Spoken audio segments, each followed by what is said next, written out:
Rose is your name, but when you poop it sure don't smell like roses. Your number 2 burns the hair in my nose, but we fought hand in paw. Now your poop don't stink at all. Now that the air is clear, I'll treasure your front and rear, my sweet rose. Instantly neutralize poop stink with Poop Fighter from World's Best Cat Litter for the world's best cat. This is Tom Kane, the voice of Yoda in Star Wars The Clone Wars, and you're listening to Coffee with Kenobi with Dan Z. This is the podcast you're looking for. Atten's been hidden for hundreds of years. You expect it to be just floating in the open. It's camouflaged. A whole planet? Is that what you came here for, men? Kona, Pax, seize the vessel. You'll find 4 scared children on board. Hold them hostage. Yes, it worked! We're alive! It's not a pirate ship. It's an Atten ship. Hey, remind me, how many volts do you have like this? 1,139. This is Vanessa Marshall, Harrison Dula from Star Wars Rebels, and you're listening to Coffee with Kenobi. Hello, friends, and welcome back to Coffee with Kenobi. I'm your host, Dan Zehr, and I am joined by 2 co-hosts as we are going to talk about the penultimate, which is one of my favorite words, penultimate episode in Season 1 of Skeleton Crew, Star Wars Skeleton Crew. The episode is titled, We're Going to Be in So Much Trouble, but you're not going to be in trouble because we're going to talk through this fascinating episode. Let's bring in our hosts. First, from Teachers in the Dungeon, Tom Gross. Hello, it's good to be back talking about Skeleton Crew, and boy, I just felt like I was in such trouble today, so I'm glad to get this past us. I'm glad. Well, that's probably fairly. Are you used to that by now? That sort of a feeling? I suppose. Also joining us on the show, I get so excited when I have the 2 of these. You listen to me stumble through these intros, mostly because I don't want to edit them. Our other host, he never stumbles. He studies a rock this one. No pressure. It's Father Jimmy. Thank you. Great to be here. We were almost in a lot of trouble here in the mid-Atlantic with the snowstorms that rolled through, but yeah, we survived, and it was a good chance to watch some Star Wars. Good. Yes. Well, it's definitely a crazy, frightening time in the United States with weather, both with the snow and then, of course, with the horrendous wildfires in California. Certainly sending our best wishes, thoughts, and prayers to everyone in the path, and hopefully everyone can get to safety for sure. But we're hoping this is a good escape for you. We're going to talk about we're going to be in so much trouble. Let's start off like we always do with one word and basically overall reactions to the episode. Father Jimmy, let's start with you. Great. My one word, as I like to do, is hyphenated. And I said short-lived. Because I felt like as this episode progressed, each of the characters sort of seemed to have their own plan, their own what was going to happen next, but it was always very short-lived. Another kind of twist came kind of one after the other, and so every time I felt a sense of security as well, it was short-lived. And as well, I remembered as soon as the episode ended, I was like, that must have been like a 5-minute episode. It went by so fast. It was so short-lived, but it was a normal episode. It was just very well done. Very one thing after another. And I very much enjoy this episode a lot. Excellent. Tom, what about you? One word and overall kind of thoughts on the episode. Yeah, so my one word is not nearly as thoughtful as Father Jimmy's, because I went with more of the expression that I kept saying throughout the entire episode, and that is, oh. So, oh is my word, and it may not be an actual word, but I'm gonna take it right now. OH, it's a word. Mm-hmm. Yes, okay. So, this episode it was like a punch to the gut, over and over and over. All of the things that in the back of our minds, or my mind at least, that were, okay, worst case scenario is this. It's everything became worst case scenario. throughout the entire episode, for me anyway. So, O is my word.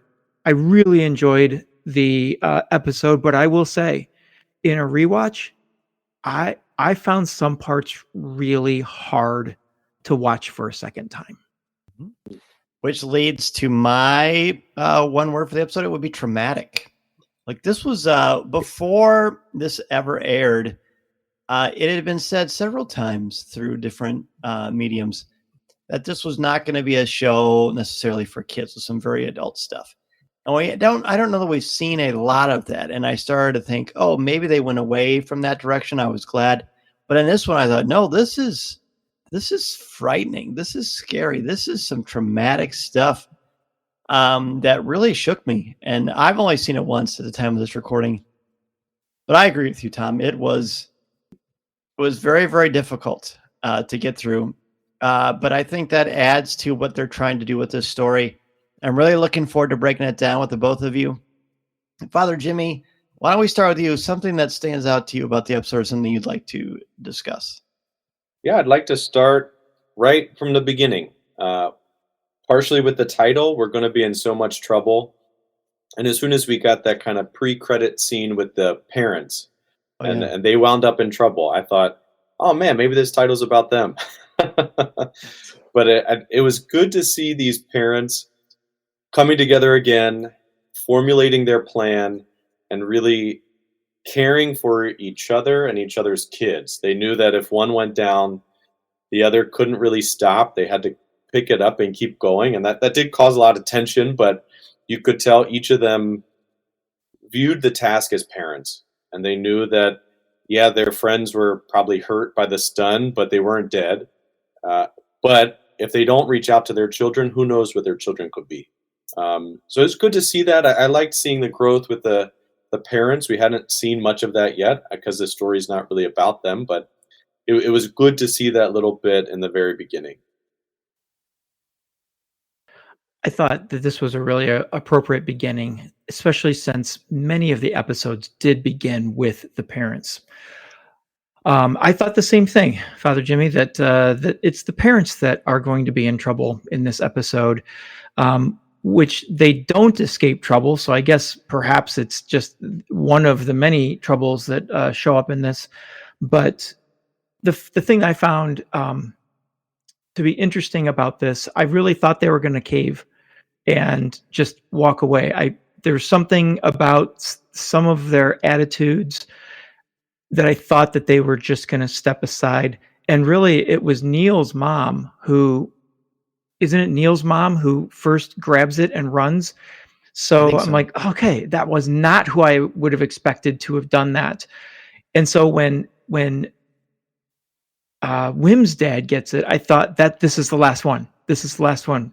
Just, it felt that way. And I thought it was quite ironic that it's actually Undersecretary Farah who launches it, because she is the one that wanted to go by the book from the start. So I thought that was kind of a cool gesture, whatever it means, but I thought it was really cool.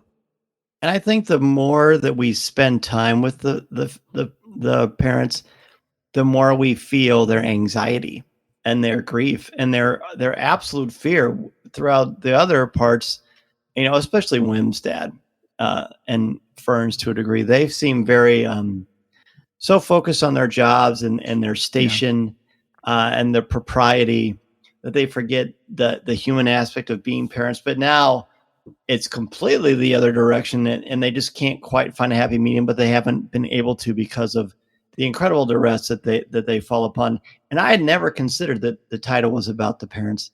But that's a clever way to look at it. I really like that. Yeah. Tom, what's your first one?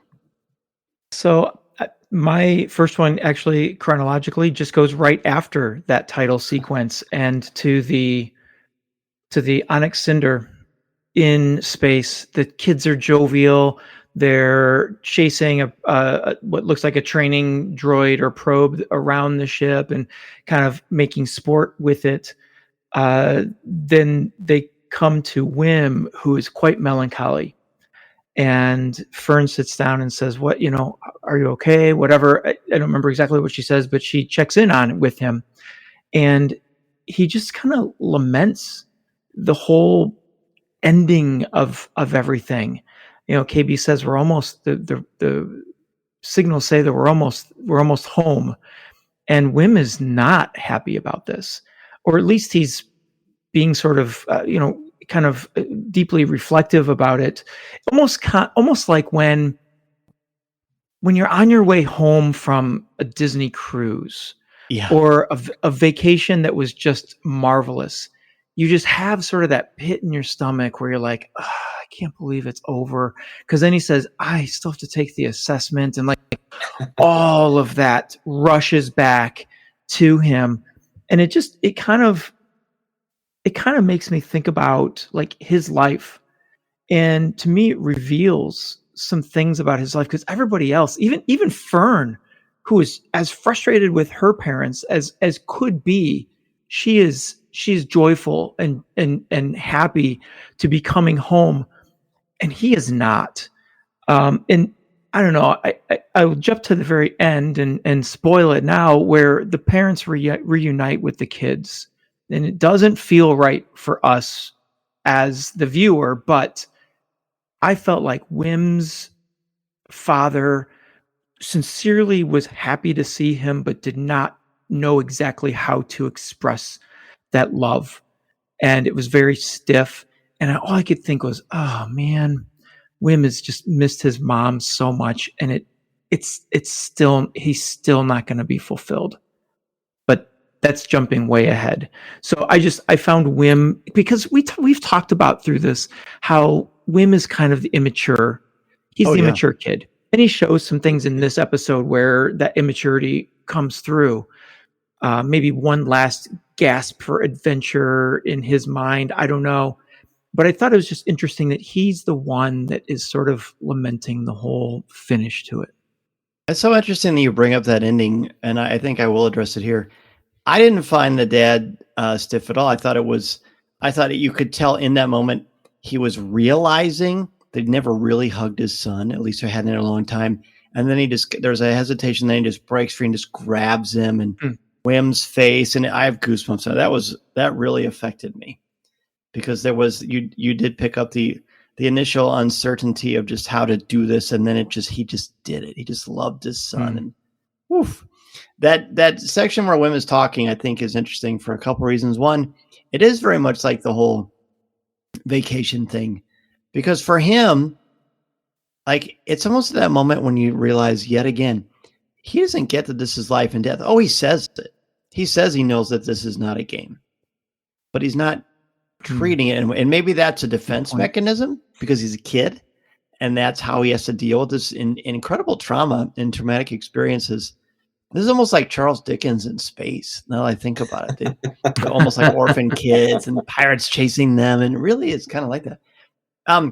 But it also shows that it just makes the ending more of a payoff, because I think at that moment when the parents are in jeopardy, that whole adventure thing's over.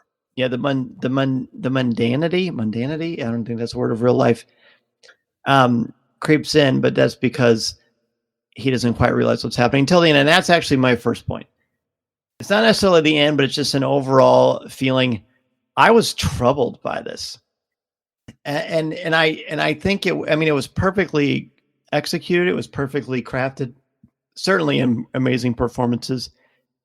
You're supposed to feel upset and disjointed and traumatized by the events. And it really works. I mean, he is terrible to the children. He holds them hostage. He threatens their lives repeatedly. He threatens to kill their parents in front of him. I mean, this is the lowest level of evil that I can imagine, hurting children, right? And trying to take their innocence and scaring them, threatening their parents. Like, that's very dark. That's like Andor level darkness. And it really shook me. It really shook me. And again, it certainly in no way glorifies or glamorizes violence. If anything, it makes it very ugly and very frightening. And I commend them for going that extra step. But I'm also haunted by it too. And I think you're supposed to be. Yeah, I think for me that moment, hit hard, but it was also an important moment having Yes. Jod kind of go all in on this evil side. Because at least for me, I don't think I mentioned this last time.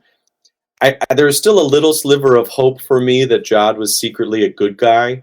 Like I was hoping that when he took the kids hostage a couple episodes ago, kind of challenged them to be captain, that it was secret in the pirate code, that maybe if he's the captain, Brutus can't attack the kids. And I think just having so many other characters we love in Star Wars, like Han, who starts off as this smuggler, kind of brash, but has a good heart. That trend in characters in Star Wars has been very common and a very loved part of it. And there's a part of me that was like, man, I hope Jod is secretly a good guy, because how awesome will a series about a pirate Jedi be? Like, that would just be so good.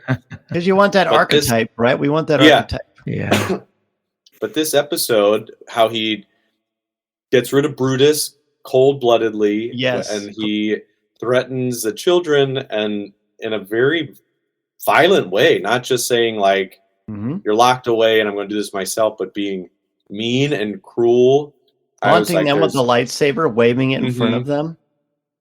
There's no hope for Jod being a good guy anymore. Agreed. That is completely out the window. Completely. I don't care how charming Jude Law is as a real person. His performance is really bold, really effective, and I agree.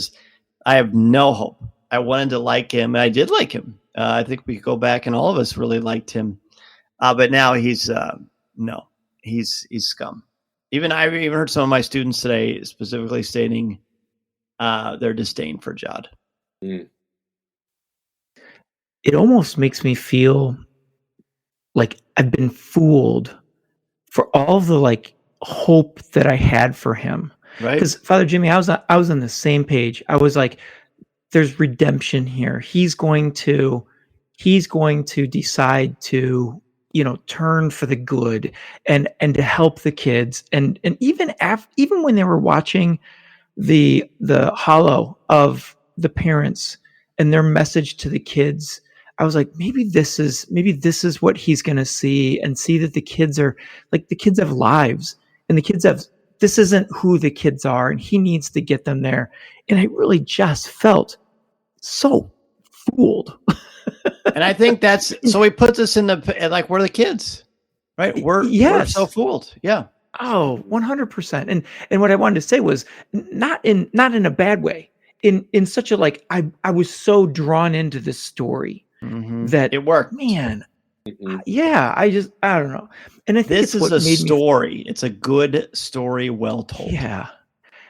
And I think maybe that this is where I missed the warmth in the embrace between Wim and his dad, and really the others too, because I just did not feel comfortable with knowing that Jod was in the area.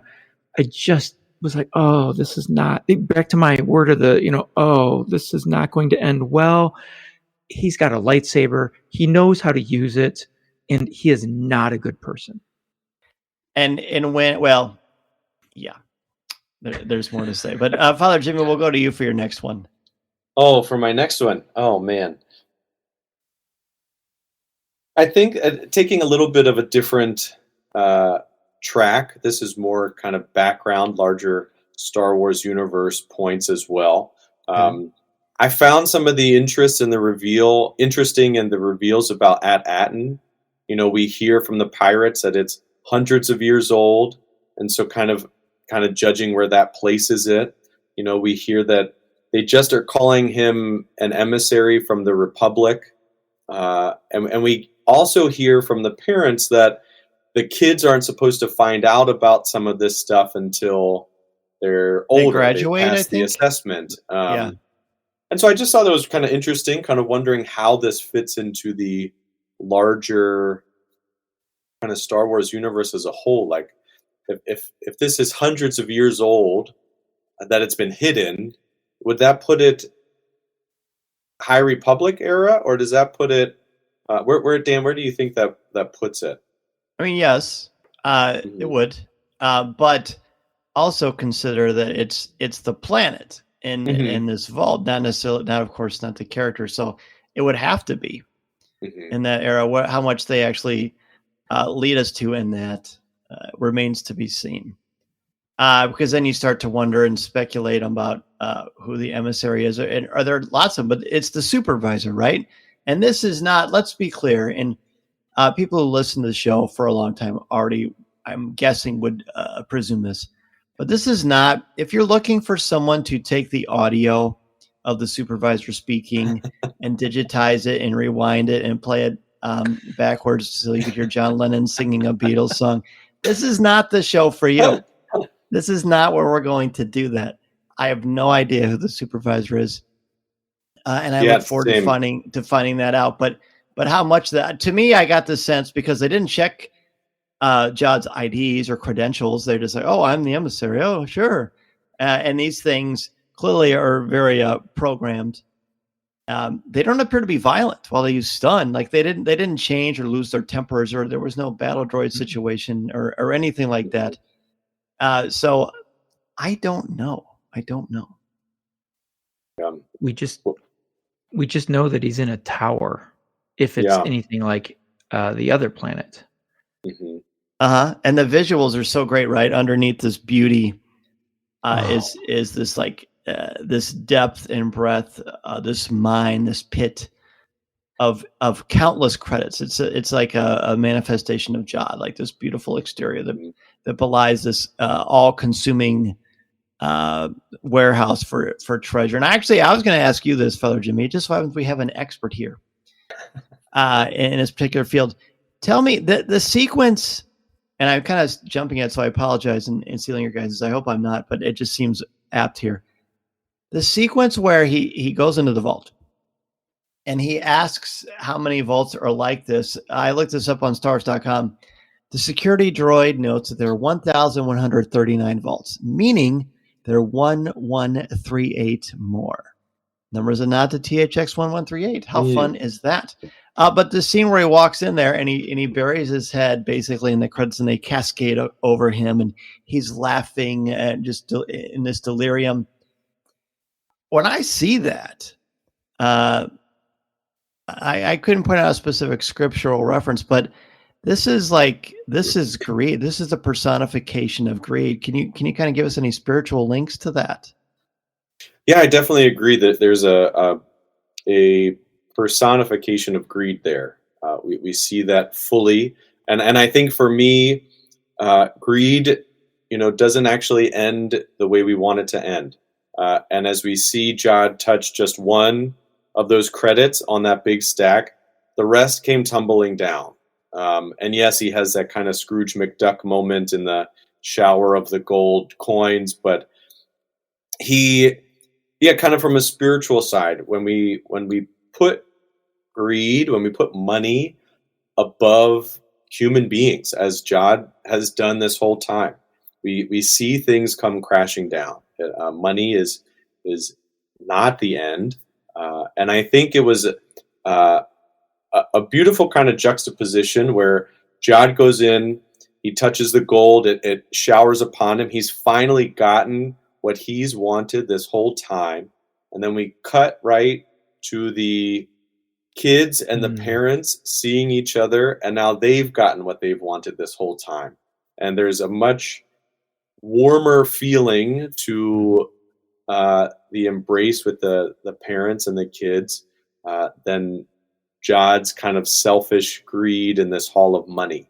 And so we're kind of left both with these characters all kind of getting what they want, and now we're kind of seeing where to go from there, because there seems to be an impasse.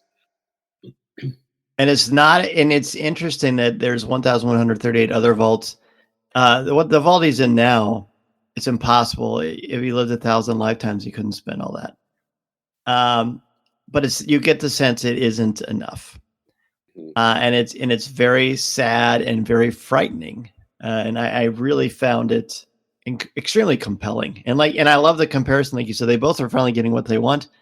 One is warm about the connection between human beings, it's about family, it's about love. Whereas for Jod, It's just about more and more and more, and an insatiable need to have it all. And it's not going to be enough. It's not going to be enough. So much so that it appears that he dislikes the happiness of others, at least at the end.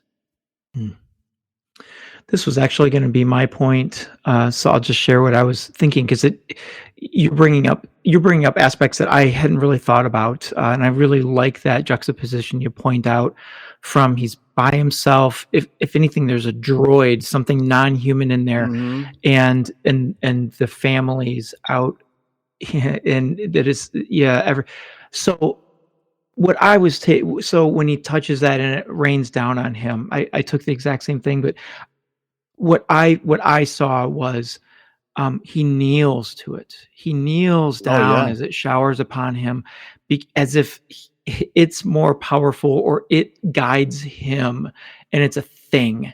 I really felt like this episode was almost as much about Jod as it was about the kids and the families and all that, because we really get to see the core. He opens up in this, and we see him execute someone. We see him, as you mentioned, Dan, he threatens the kids with no filter whatsoever, waving we see the absolute worst of him, and we know he is truly a bad guy. He's cold-blooded. And here he is. Say? He's cold-blooded. He murdered, like you said, both you said, he murders Brutus when he's captured by that claw, defenseless, just absolutely murders him. Yes. And so who do you have to be to get to this material wealth? You have to be awful. You just have to be awful, which is what Jod has proven to us. And so, it goes back to me feeling fooled and all of the O's, because you don't want to see someone reveal themselves to that. You don't want to think that somebody is that bad, but boy, he certainly is. And I just thought it was interesting, after all of that awfulness, that he kneels before the mountains of golden credits from the Republic. And the way he gets there by eavesdropping on someone else's intended to be private or personal message. And he learns about the emissary and how to, use that. Oh, okay, so I'm going to be the emissary and the kids are going to be with me. And so they're going to follow it. And wow, I love Jod and I loathe him all at the same time. Yeah. It's hard for me to love him now just because of that, everything you talked about. But I'm guessing you're feeling the same way I am. Jude Law is just so good. Oh, just put Jude Law and everything. I love him like I love Darth Vader. Yeah, right. But of course, Darth Vader is very, very much redeems and yes, eradicates the symbol of evil. Jod is the symbol of evil.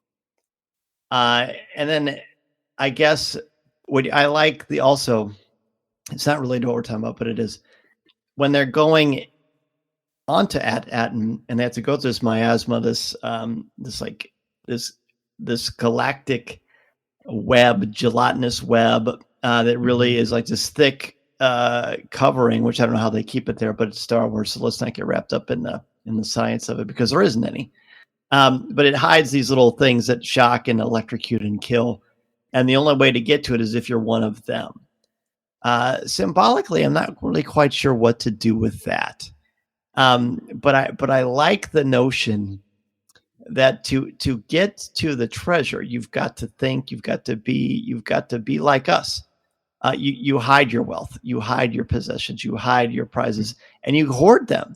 And maybe they're hoarding them for good reason. Maybe it's like the bank, maybe if the uncle from It's a Wonderful Life had an extra string around his finger, he'd remember where all of that gold was, and maybe it would help Jimmy Stewart. Maybe, I guess we'll never know. We'll ask Clarence about that. But ultimately, to get involved with this, you have to hide. You have to hide your treasure. You have to hide your possessions. You have to hide something that others find value in. And no wonder there's so much darkness surrounding that. It's surrounding the planet. And to get through to that, there's all these barriers. I don't know. I need to kind of percolate on that some more, to use a coffee term, but I really find it interesting. I don't know if this will help your percolations. If that's also I like a word. this already. I like it. But I don't get the sense that the people of At-Atten are the ones hoarding this wealth. And they're protecting. I don't even know how much they know is there. And they don't even seem to be really benefiting from it. Like, looking at all their homes, they were nice enough, but none of them really seem to be living in this extreme luxury. The kids still have to go to school. Everyone still has to work. There's still kind of a very suburban working life of the people, whereas upper middle class, maybe. Yeah, but they're still not living in. It's not the. They don't have servants. It's not the spa plan. I can't remember the name right now. That they were just on. I can't remember. All I can think about is you saying that he had a Scrooge McDuck moment, and I can't stop thinking about how much I love that visual. So thank you for that. And so, at least for the people of At-Atten that live there, they are kind of protected from the money. They're protected from the sense of what this money can do for them outside. So I don't know if that helps, but I don't think that. Yes, the core of the planet seems to be filled with gold, but it doesn't seem the actual. But gold in and of itself isn't bad. Right. And maybe that's a part of it. It's having it. It's how you use it, how you treat it. Are you kneeling to it, or is it a means to an end? For a lot of other things, exchange of goods and services and what have you. And because they're around all the time, whether they know how much is there or not, they realize, because the kids don't seem to know. Like, they get their lunch money, and Wim has no idea that he's got this treasure trove that he's using to buy Spam or whatever he's getting. And I think that's cool. So that it's not a big deal, because it's not a big deal. They have it. It's there. They're not using it extravagantly.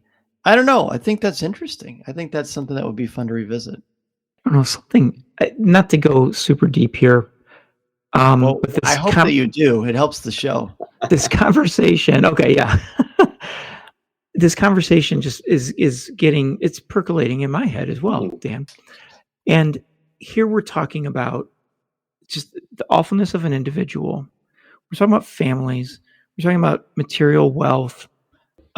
Even, I don't know what the other thing I want to put there is, but what do you make of this?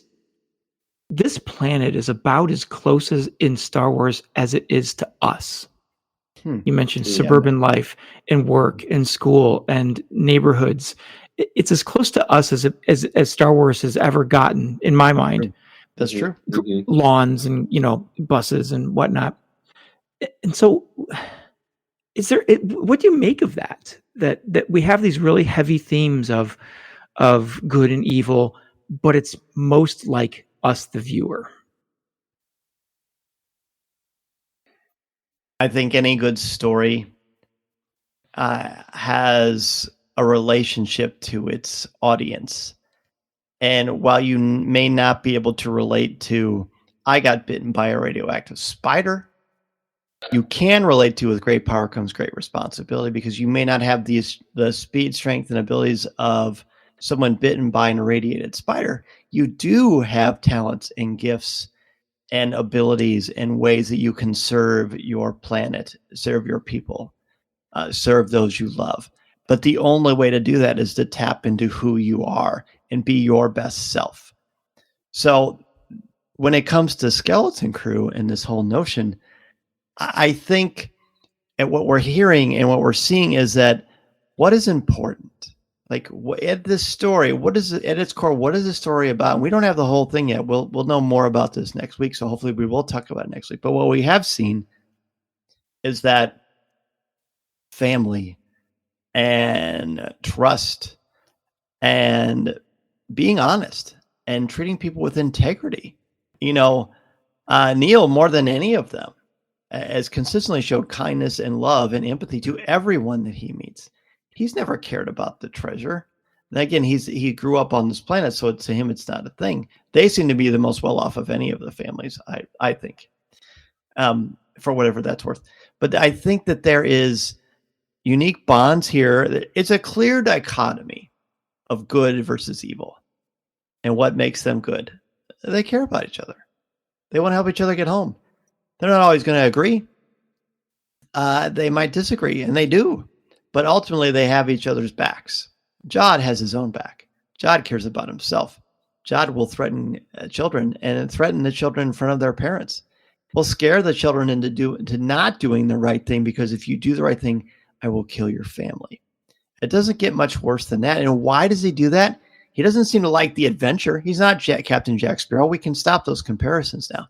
Captain Jack Sparrow, he likes the adventure. He likes the swashbuckling. Sure, he wants to have some treasure, but he also wants to escape and be left alone and drink his rum and do all of his things. He's not evil. This guy's evil. And there's such a clear delineation between that. And I think we've kind of been missing that in some of our Star Wars. So it's good to see it back, and it's good to make us think.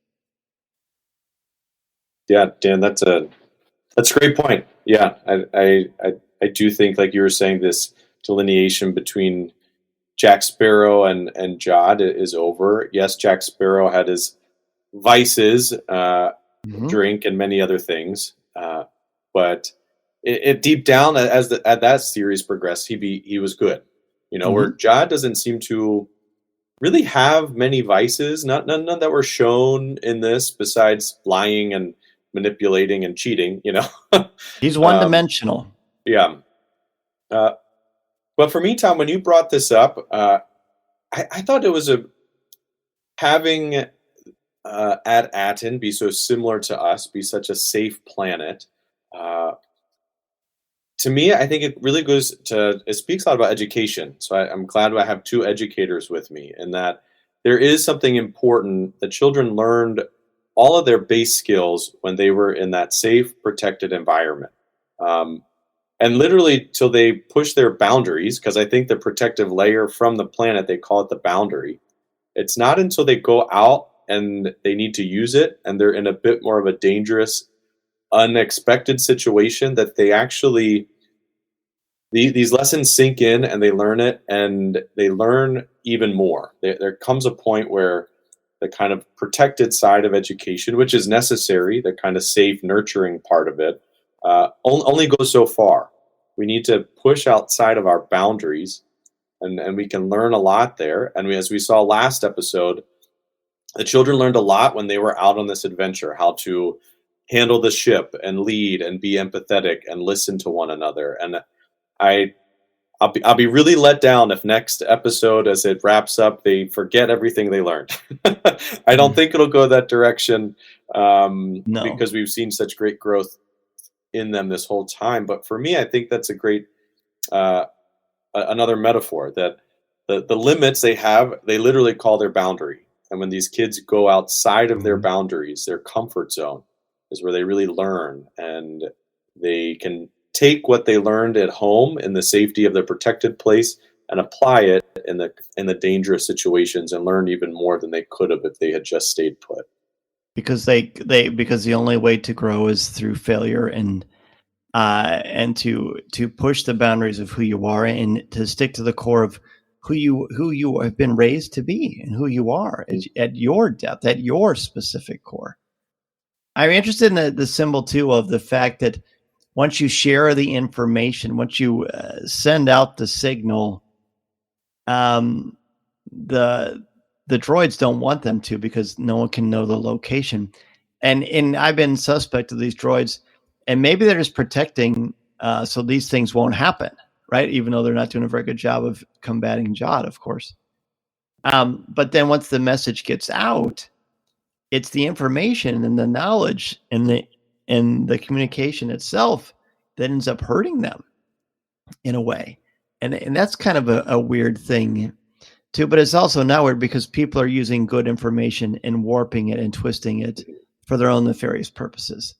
It's like a big commentary on Twitter. I think that's what it is. Just kidding. Just kidding. But it is interesting. Mm-hmm. I was thinking about something you just said about the droids, and it goes to the droids are and you mentioned earlier they do not anger. They keep a very safeguard sort of message about them, even a tone about them. Speak relatively politely at all times. Mm-hmm. But really, boy, the more I'm sitting here thinking, we count on technology for so many things, and in this world of Star Wars, they count on droids and they count on security droids and technology just in general. And how many times the droids failed in this story? Everywhere from Fern tricking her house droid to Fern's mom, then later on tricking a security droid by getting it to change its protocols. Even 33 is messed with in so many different ways. I don't know. It's just maybe there's a bit of a commentary on technology and our reliance upon it throughout the story as well. It could be, which is ironic in a story, in a saga that's all about technology. But really, it isn't, because look at Return of the Jedi, right? It's the organic Ewoks in nature that defeat the might of the Empire and their machine. And the same in Rise of Skywalker.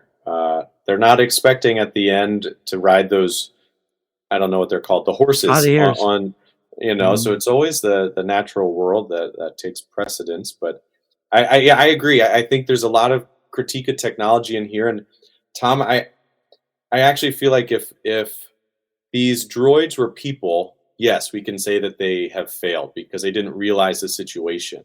Mm-hmm. But because they're programmed, I feel like besides this episode, almost every droid has done exactly what it's programmed to do. And it was able to be manipulated by people who understood it.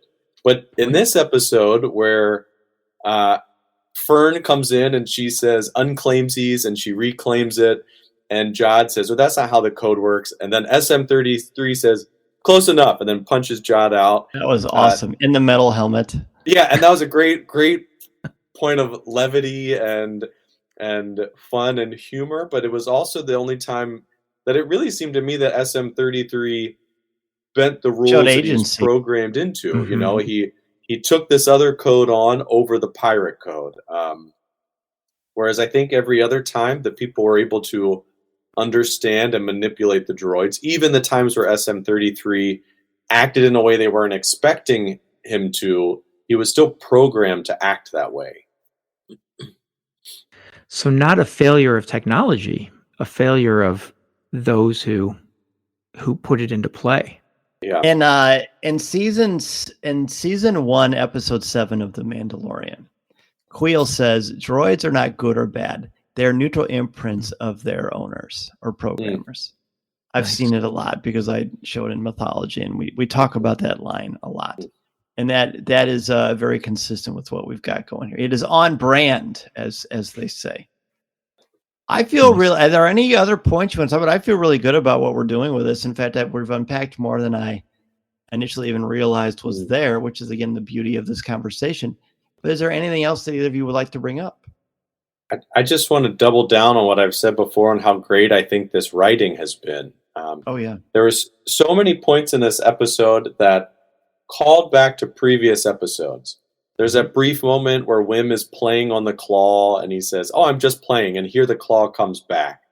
When Fern kind of jumps in and she says, "Unclaimsies, I claim this for the children only."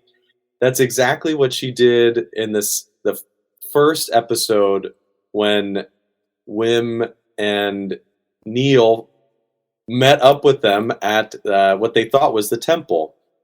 And then on top of that, because I went back to double check, I don't usually go back and rewatch episodes in the middle of the season, but this really made me want to. The writing's been so good. And when I was watching that part with the claimsies of the temple in the first episode, KB used that big voice that she used when they were on the ship. And so there's been so many little things from early episodes that have come back, and it's been done in a way that I am excited to watch this again, just to see what other breadcrumbs they've left in the early episodes that I missed, that have foreshadowed things that have happened or are yet to come. I love that. I love that it's doing that, and I agree. Like I was babbling earlier. Yes, it's the writing and the story that are just so spectacular. So I'll build off of that and move from the writing to the production. There was a moment in this episode that really made me cognizant of the joy of the production and how much fun they were having in telling us the story. It's when they knock out Jod, and they're like, let's go, let's do it. And Fern says, get us home, 33. And SM-33, almost in like a jovial kind of pirate, aye, Captain Fern. And they go through this music, just rises out of nowhere. And they do this several different shots of the like the panel of the cockpit where he's pushing all the buttons that we just watched the last episode. KB saying, well, I think he did this, and I think he did this, and he does it all right there, and it's just in fast do, and lights are popping up. And I was like, oh my gosh, I felt myself wanting to stand up and just shoot my arms in the air and go, yes, they're doing it. And so it's story, of course, but that's all of the extra that comes along with watching a television show or a film that they use to bring that emotion along with it. And I believe that there's been so many of those moments throughout the entire series that this one just sort of highlighted it because it was an uplifting. There are many, many scenes where the music just makes you feel like awful when Jod's around. And so just a tip of the hat to that. That was just a wonderful moment that made me think of many others throughout the whole thing, where the music, the visuals, and the sound effects all work together to establish some sort of an appeal and an emotion. There's so many key archetypal nods to what we love about Star Wars, but more importantly, in the context of Skeleton Crew, what we love about Star Wars. The heroic music, the score, the epic sequences with activating the Star Cruiser, the found family dynamic. There's just so many great things that make this. It's been a really enjoyable season. And while I'm certainly I won't be happy that's over, I am happy that they're telling a good story. It appears that it's going to have a beginning, a middle, and an end. And it appears to serve a function, to build and grow these characters, and I'm absolutely thrilled about it. Well, gentlemen, I'm assuming I know what your letter grades are going to be, but I don't know. Some people, I'm not going to say who, some people are a little stingy with the A pluses, so we'll see what happens here. Speaking of that, in no particular order, Father Jimmy, what's your letter grade? I'm not going to be stingy this time, and I'm going to give an A+. All right. I thought this episode was great. Tom, as you mentioned, the production value was high. As we just said, the writing was incredible, and the acting as well. Like we talked about, we really hate Jod, but we really love Jude Law's acting. Yes. And I think that the kids have done great. The puppeteers who are in charge of Neil and his family, I think, have also done a great job. And the same with the production of SM-33. And so I just think it was a great episode. It's led to a point where I don't know what's going to happen in the finale. I've got a couple of thoughts, and which is good. It's made us very eager to see what's coming next. And so I'm excited for that. I think a good penultimate episode gets us excited for the last one, but helps us know that a good conclusion is coming. Fantastic. And an A, is this your second A+ this season? I think so. I think though like the A+ I was going to give, I think, was the episode I wasn't on for. That's right. That's right. So yeah. Well, now speaking of redemption. No, just kidding. I appreciate your perspective as always. Tom, what about you? So I'm going to be the stingy one this time, and I'm going to give it an A. And here's why. This is not light. I didn't just pull that out of the sky. Here's why. We'd established throughout the entire series that this is a wonderful children's story, designed for kids. It has kids that act like kids. My kids have really enjoyed it. Now they're teens, but they've really enjoyed it, and I think they've enjoyed it because they can see themselves in this story. Mm-hmm. And I just felt like it was a little too, as you said, and for your word, Dan, traumatic, and a little too, for me as an adult, that I don't know that it's a kid can't watch this show. I just feel it went really, really dark, really, really fast, and maybe too much for a kid's show. Doesn't bother me as an adult. I want to give it an A+, but for that reason, that it had been kind of set up and up to this point has been portrayed as a kid's show, I thought it just went a little dark. So your kiddos, were they a little taken aback by some of? They haven't seen it yet. They haven't seen it. It's been a week, so we just haven't had a moment for all of us to sit down. But understood. So I don't know what their take will be. I predict you're probably going to have a sense of that, and it's actually worked out well that it's like this because I'm giving it an A-. So we've made our little triangle, and it's similar to what you're saying, but I'm going to take it a step further. I think they leaned a little too much into the darkness. I think if you murder Brutus, even though it's off camera, if this is on the James Gunn animated series Creature Commandos, you're seeing it big time. But the perpetual I think you could have shown Jode as a horrific person, not to be trusted, not to be redeemed, without waving a lightsaber in the kids' faces or saying, I'm going to kill your parents in front of you. I mean, that was too much. And that's why I'm giving it an A-. I don't fault the story. I don't fault the storytelling. I think it was excellent. I think it did what it tried to achieve. I don't think it glamorized or showed violence as a redemptive property. I think it was all in its correct order. But for me, as a dad, it's going to be hard for me to. Mason will most likely watch this one, but I'm interested to see sort of his reactions to it, and I'm glad I'm going to watch it with him because it's heavy. It's very heavy, but not irresponsible. And I think that's important to point out. The storytellers are not being irresponsible with how they are leaning into this. It's done with purpose. It's not glorifying it or glamorizing it, and I think it's well done. I mean, we're still giving it A's. Right. Yeah. We're still giving it A's. Exactly. I mean, exactly. It's marvelous. And like you said, it's done everything it has. For me, the execution was a little rough. Now, how different would it have been? Let's say we modify that scene and Jod puts him into the airlock and does to Brutus what Brutus was going to do to him. Any different than the point blank shot? Yeah. I think it depends on how they do it.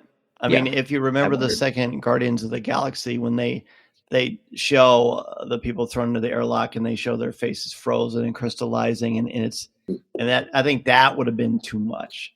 But to just launch them out the airlock and you don't see them, it would still serve the effect, but it wouldn't give you that bad taste. And maybe we're supposed to get that bad taste to show, look, this isn't going to be some cool Jedi redemption story. You've seen that already in Star Wars, and this ain't it. Listening to Coffee with Kenobi, you are, with Dan Z, the podcast you're looking for. This is...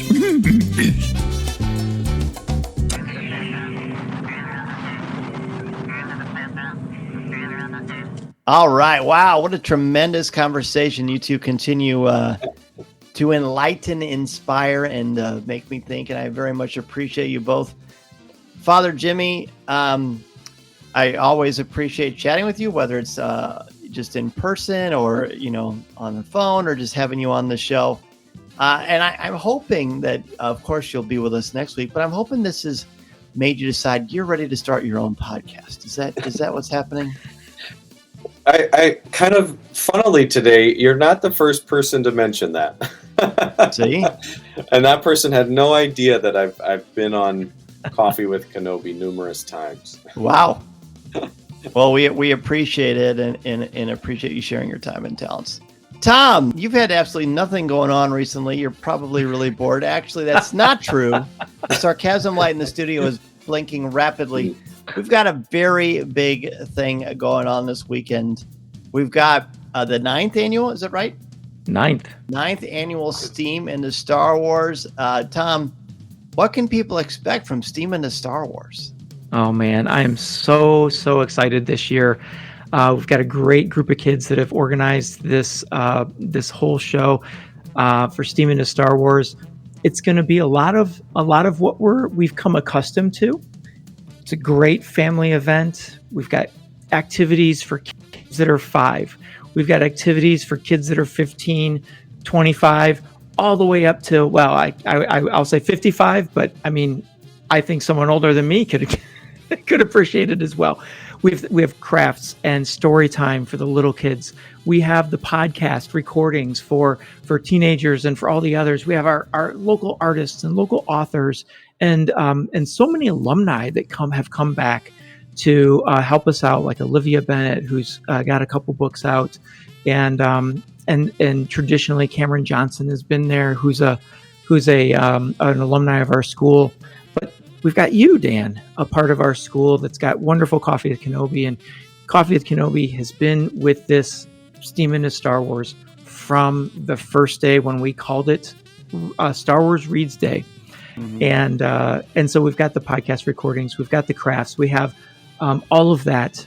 I'm trying to think. We've got some vendors that have been with us for a long time. Our local game store, Zeke's, will be there, as well as we have a book fair to try to encourage literacy. But then we've got our robotics teams, and our local St. Pat's school is bringing their first Lego League team, and they're going to show off that stuff. Our public library's got some STEAM type activities that they're going to be doing at the event. And so new this year, we have a game convention, a board game convention, where you can come in. I'd love to see people coming for the day and enjoy the stuff, the crafts and this podcast, but then take a break and play some games with friends, because we know games create communities. And so I'd love to see some people trying out those games. But then the big new thing this year involves you, and it was your idea. You brought it to me, and I loved it. And Dan, you will be hosting Star Wars trivia at the end of our event. Our event closes at 2:30, but your trivia starts at 2:45. And you decided you wanted to make it a fundraiser for our clubs, and so it's. I don't remember. I think it's $30 for 6 people at a table, $30 a table. And I can't wait to hear the questions, partly because I want to know, am I a Star Wars expert as much as anyone else? But I can't wait for that. And so that's going to be right at the end of the show. It's going to be a great way to finish things up in a fun way. I'm really looking forward to it. It's great every year. You can certainly go through the history of Coffee with Kenobi, listen to all of the Steam shows, the live podcast. I will be on at 11:30 to probably 12:15 or so, depending on how long I babble. And we'll have prizes. We'll have a lot of fun interactive things. It's a great opportunity to come and watch me and watch the show live. But Star Wars Trivia is going to be a blast. I've been doing Star Wars Trivia for years on CWK Live when we did that iteration of the show. And you're not going to be surprised to hear that while I've got the questions in my brain, I haven't written them down yet. I'm going to. Don't worry. But I know what I'm going to say. I know what I'm going to ask. And I think it's going to be pretty challenging.